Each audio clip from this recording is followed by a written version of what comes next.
বাংলাদেশের দাবি বিবেচনায় নিয়ে বিশ্বকাপ ম্যাচ শ্রীলঙ্কায় সরিয়ে নেওয়ার বাস্তবতা খুঁজে দেখছে আইসিসি। ভারতীয় গণমাধ্যম তেমনই বলছে।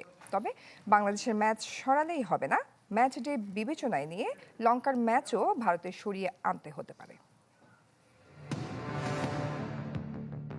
এখনও আইসিসির আনুষ্ঠানিক কোনো উত্তর মেলেনি, কিন্তু শুরু হয়ে গেছে জল্পনা কল্পনা।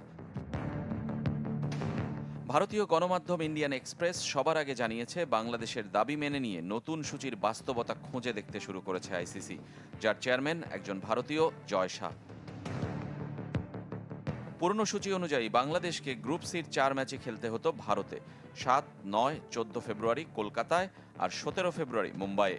বিজলি কেবলসের স্কিন কোটেড ইনসুলেশন আগুন প্রতিরোধী। বিজলি কেবলস, নিরাপদ আজীবন। যদি আইসিসি বাংলাদেশের দাবি মেনে নেয়, এখন তা হবে শ্রীলঙ্কায়। লঙ্কায় আগে থেকেই বিশ্বকাপের ম্যাচ আছে অন্তত 20টি।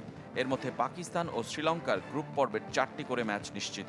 প্রেমাদাসায় স্টেডিয়ামে সবচেয়ে বেশি 8, পাল্লেকেলেতে 7 ও কলম্বোর আরেক ভেন্যু সিংহলিজ স্পোর্টস ক্লাব মাঠে আরও 5 খেলা।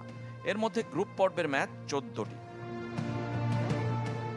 গ্রুপ পর্বের 14 ম্যাচ ডের প্রতিদিনই একটি করে ম্যাচ আছে শ্রীলঙ্কায়।